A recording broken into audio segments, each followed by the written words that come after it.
Thank you. So I'm going to talk to you about the evolution of vaccines, starting from the history of the earliest vaccines.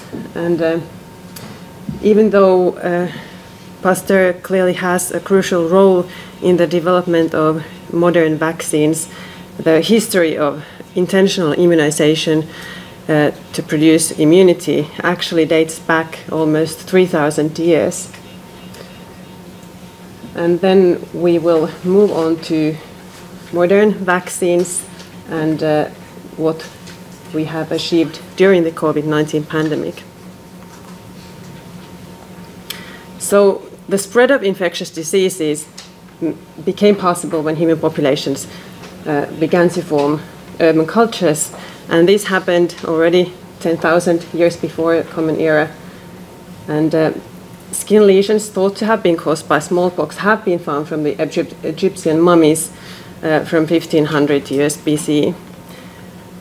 However, there are also contradicting theories of whether actually these scars were caused by smallpox, or whether smallpox could be a more recently introduced virus to the human populations. The DNA extracted from a mummified child from the 17th century, when it was compared to modern variola virus strains, it was found that the mutations actually accumulated relatively recently, and the molecular clock timed that the common ancestor of these variola strains could have arose between 1530 and 1654.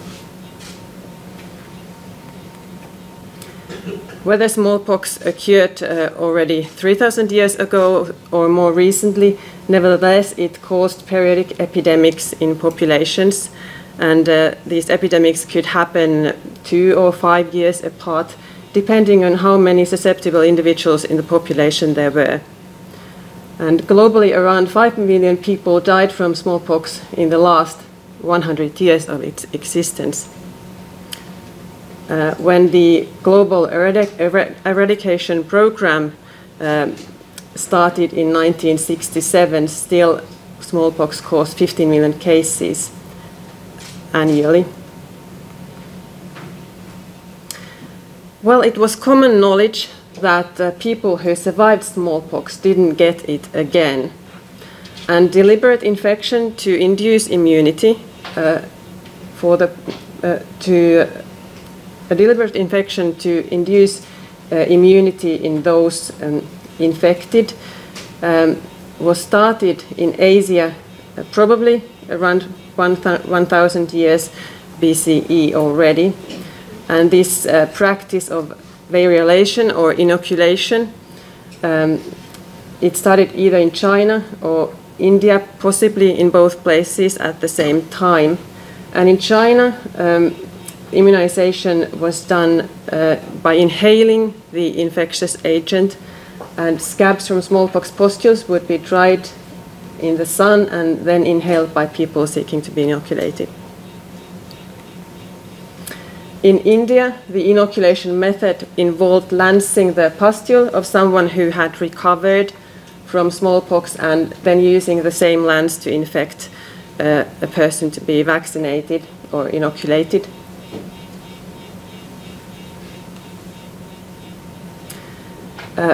Even though it was not known at the time what the infectious agent was causing the disease, it was found that the material was often kept at warm or cool temperatures for weeks at a time, or exposed to steam or mixed with other substances before use, because it was found that the inoculation would cause less symptoms this way.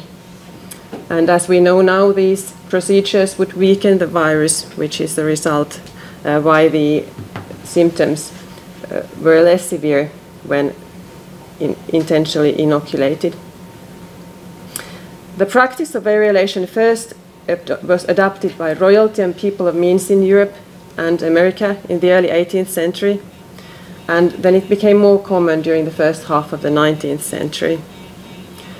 However, variolation was never risk-free, because here the vaccination was based on the infectious virus causing smallpox, even though it was weakened by exposing to heat or coldness.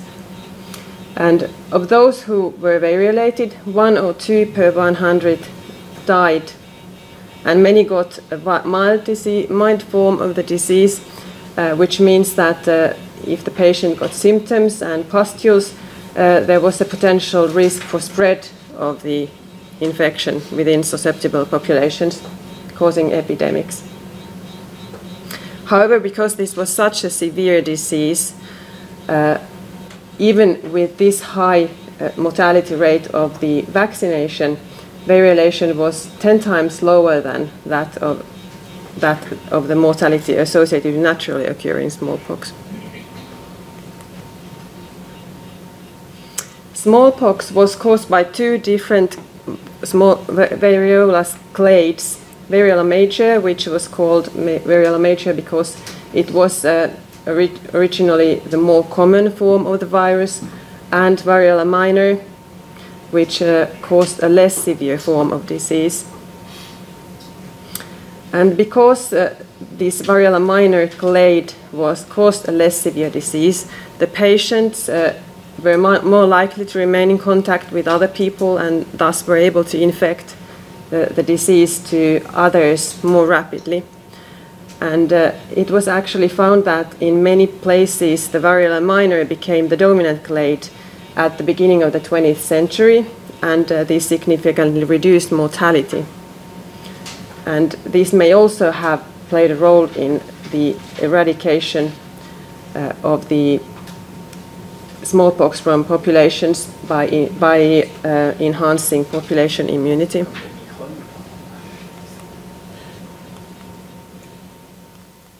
Okay, now I need assistant with. That's what I'm going to be doing. Thank you.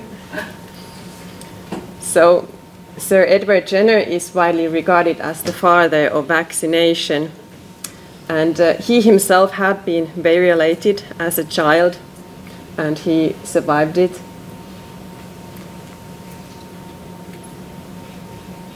And it was also common knowledge at that time that those who acquired cowpox became immune to smallpox. Milkmaids who got the infection from cows to their hands had pustules in their hands, but the infection was not that severe compared to smallpox. And in 1976, Jenner used material isolated from pus from fresh cowpox lesions on milkmaid's hand and infected an 8-year-old boy. And the boy got mild symptoms, and then when exposed to the smallpox did not get the infection, and Jenner concluded that protection was complete. He later proceeded to publish this theory and had, in addition to the one boy, other well, it's not patient, but subjects who he tested this vaccination with. But actually the vaccine was quite soon adopted. The smallpox vaccine was based on the Vaccinia virus. It was originally thought to have been the cowpox virus, but more recently DNA analysis has revealed that the vaccine in the smallpox vaccine is most closely related to horsepox and less so to cowpox, probably because there have been so many passages of the virus during the years it was used. There has been a mix at some point, and it's not known when exactly that happened. But nevertheless, the vaccine virus is called Vaccinia. And at the beginning, the Vaccinia virus was transmitted from one person to another through arm-to-arm vaccination. So the pustules were infected from arm to arm. And the first generation vaccines were manufactured by growing live attenuated Vaccinia virus in the skin of live animals. And this form of vaccine production actually continued until quite recently throughout the 20th century. Most were calf-lymph vaccines that were grown on the skin of cows. The Vaccinia virus is infectious, which improves its effectiveness. But this vaccine also causes a lot of side effects in those vaccinated, and it has risks when immunocompromised subjects are vaccinated with it. Here's a painting of a pre-smallpox vaccination clinic in France, circa 1905. And here you can see the poor cow there, whose pustules are being taken and used for vaccination.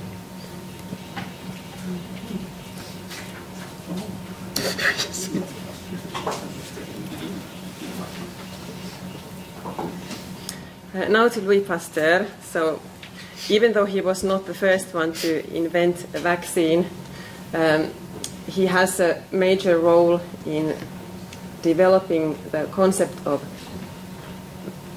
vaccine development. And he was the first one to, he's considered to be the first one to create a vaccine in laboratory settings. So, and he guided the way for a lot of future vaccines. So he developed laboratory techniques for creating live attenuated vaccines, and as we heard just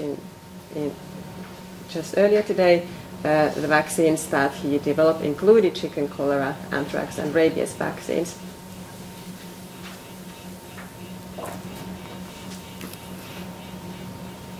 So I think I don't need to go through this in so much detail, but as a microbiologist, I may be approaching these subjects from another point of view. So here the key is that by attenuating the agent causing the disease, we can create an attenuated version of the virus which can be used as a vaccine. And the Pasteurella vaccine was discovered accidentally because the bacterial cultures had been kept at laboratory settings for such a long time that it has lost its virulence. And this could be one way of attenuating the infectious agent. And here Pasteur thought that maybe the exposure to oxygen could be a factor causing the attenuation. Also, heat exposure of Bacillus anthracis attenuated the bacteria causing anthrax. And then to the next slide. So, unlike chicken, cholera, and anthrax, which both are caused by bacteria, rabies is a viral infection, and it could not be cultured and seen in the microscope. And this was an obstacle in the development of a successful vaccine in the first place. But because Pasteur was eventually able to grow the virus in the rabbits infected and isolate the material, this led to the vaccine development against the viral infection. And here, the way the virus was attenuated was by serial passage of the virus through a different species. In the rabbit, the virus becomes more adapted to that species and less adapted to its original host, and therefore the virus is attenuated in the original host.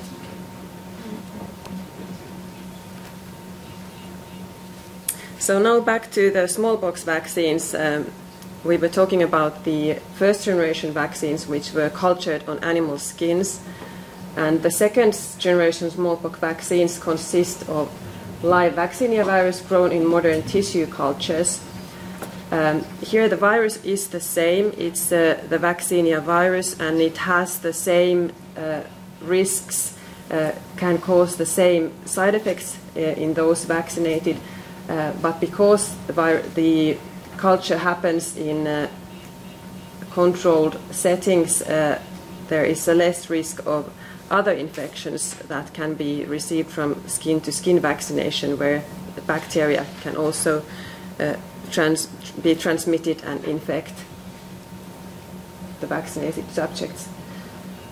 The Vaccinia was first cultured in chorioamnionic membrane of chicken embryos already in 1932. Now, third-generation smallpox vaccines are based on attenuated form of the Vaccinia virus, and here the attenuation can happen either by so the attenuated viruses can either be replicating in the host or non-replicating, which makes them even safer. And the attenuation has happened through serial passage in non-human cells, and also deletions on specific genes can be introduced in laboratory settings. And here a replication incompetent variant of Vaccinia has been developed through serial passage, and this virus is less reactogenic, causes less side effects, but it has also been shown that it produces less antibodies compared to the replication competent vaccines. And there is a vaccine on the market that is produced that is based on this attenuated Vaccinia virus, and which is cultured in cell culture, and it is safe also in immunocompromised patients. Now to the next slide, thank you. So the traditional vaccines can contain live attenuated pathogens, or killed or inactivated pathogens, or they can contain subunits, selected fragments of these pathogens, their proteins or polysaccharides. But now we know that vaccines can also be based on a vector that carries the DNA of an infectious agent, or messenger RNA, or just DNA. Now if we look at the immunization program of children in Finland, we see that a lot of these vaccines are still based on live attenuated viruses. There are a couple of vaccines that are based on protein or polysaccharide antigens, inactivated toxins.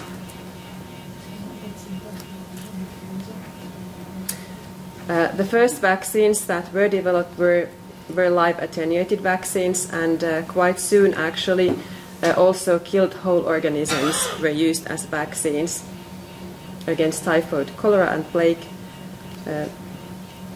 And then the first subunit vaccines were based on the toxins of diphtheria and tetanus, which were inactivated so that they don't cause symptoms but produce immunity.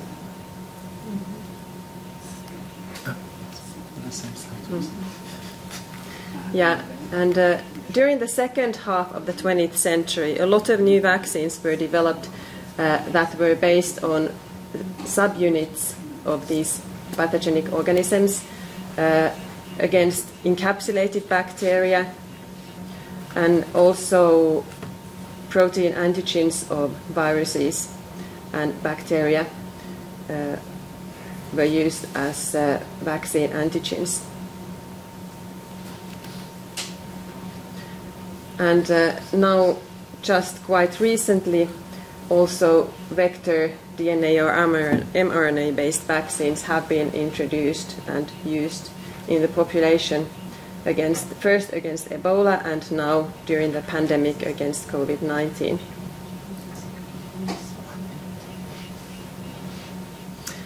If we look at the number of antigens in the vaccines against virus and bacterial infections, So the number of antigens can be high for some of these vaccines. For example, the whole cell pertussis vaccines, which is a bacterial vaccine, includes about 3,000 different antigens. Also, the smallpox vaccine, which is a large DNA virus, has 198 different immunogenic antigens. Of the vaccines developed during the past couple of decades, varicella vaccine, which is a live attenuated vaccine, does have quite many antigens, but some viral vaccines, for example, the human papillomavirus vaccine, only includes 4 selected antigens. And the acellular pertussis vaccine can include just a few antigens compared to the whole cell pertussis vaccine. And now to the next slide. I could do that by myself this time. So here you can see a picture of the pertussis bacterium, and the specific antigens are highlighted, which have been used as vaccine antigens in the acellular pertussis vaccines. The whole cell pertussis vaccine consists of a whole bacterium killed by heating and treated with formalin, whereas the acellular pertussis vaccines can include 1 or up to 4 or 5 different antigens. All of the acellular pertussis vaccines include the pertussis toxin, which is the most important target because antibodies that neutralize this toxin are important in preventing severe form of the disease.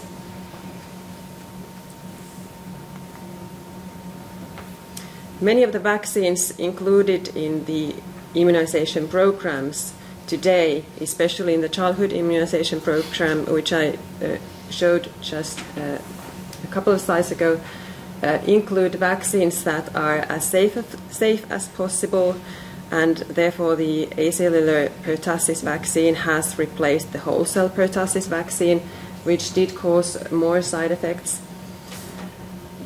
For optimal immunity, the vaccine should induce strong humoral and cellular immune responses, and it should induce a wide immunity against many different antigenic targets.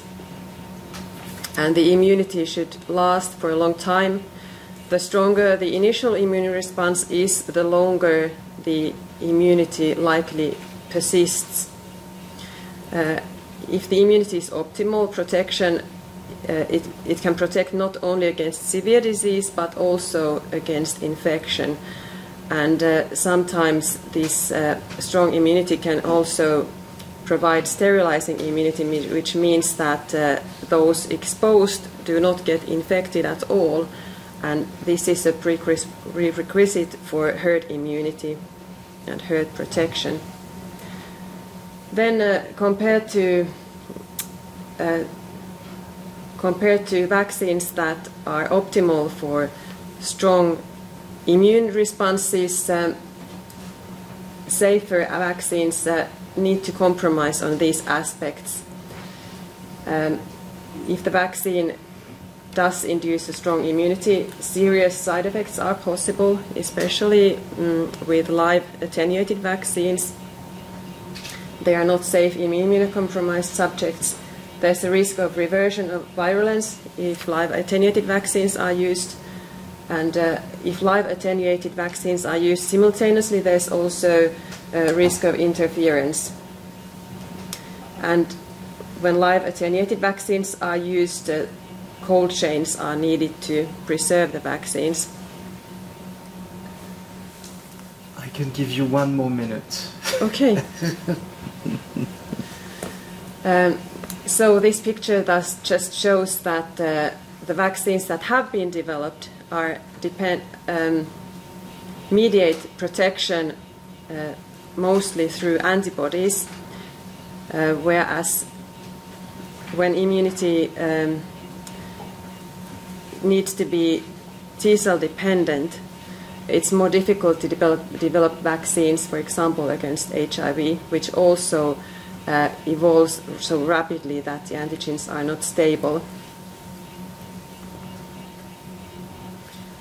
I have a few slides of the novel vaccines.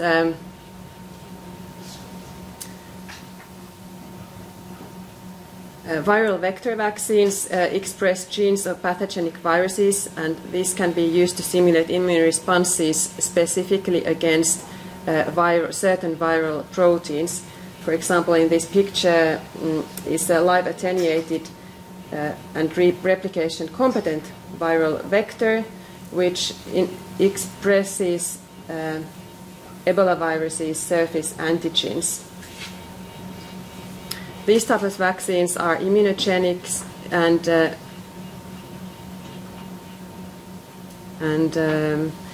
many viral vectors have been genetically modified to render them replication deficient to increase their safety profile further.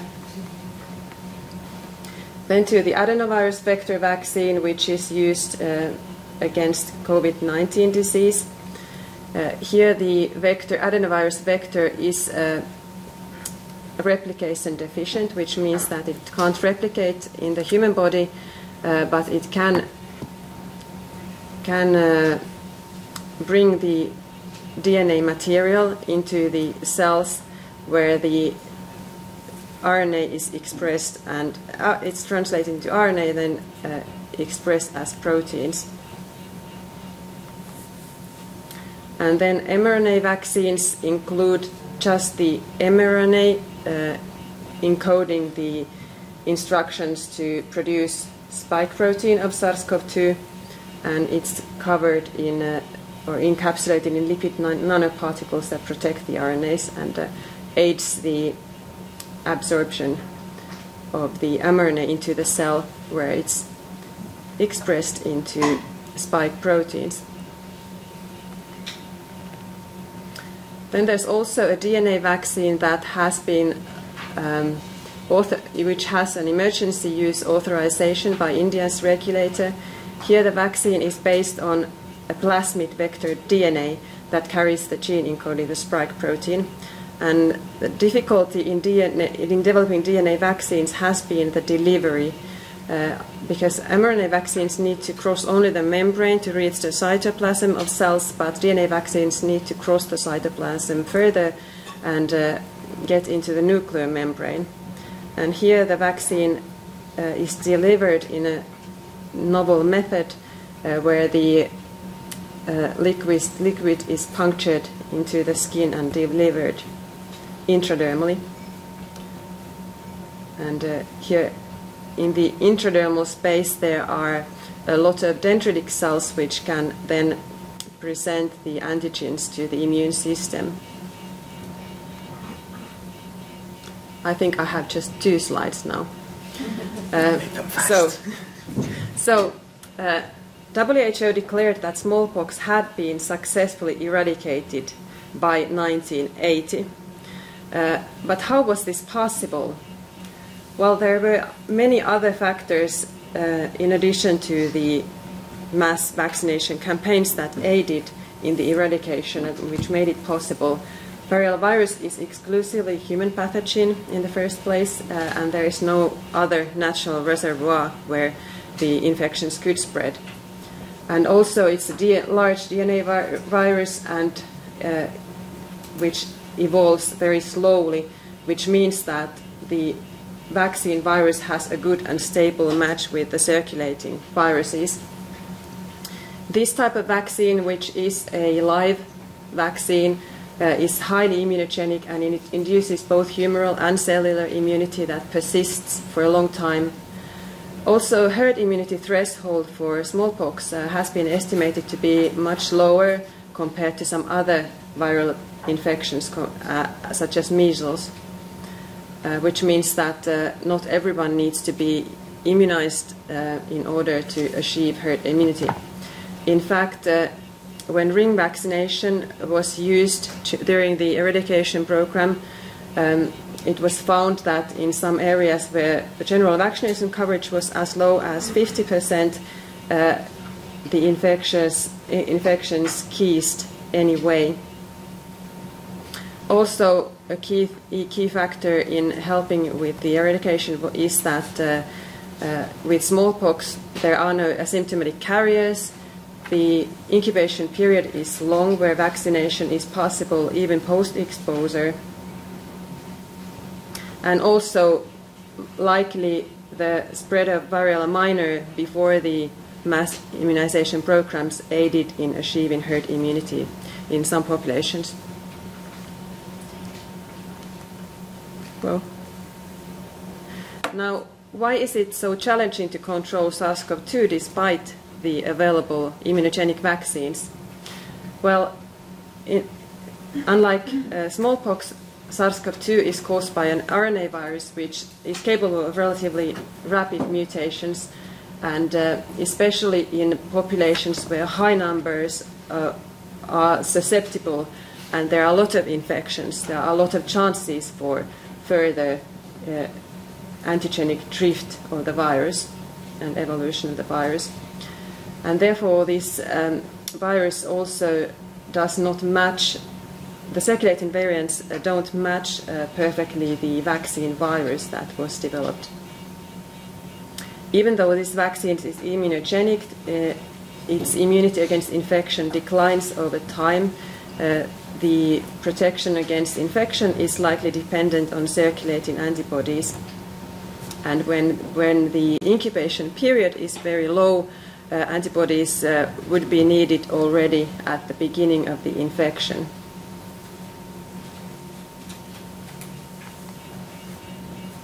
Okay, this was my last slide. Just a few words about what now, after the SARS-CoV-2 pandemic. We have new technologies available for new vaccines, but also for old vaccines such as influenza. mRNA vaccines are being developed. We need safe but immunogenic vaccines, as increasing proportion of the population is immunocompromised, and updated vaccines are needed rapidly for rapidly evolving pathogens. Okay, thank you. Thank you very much.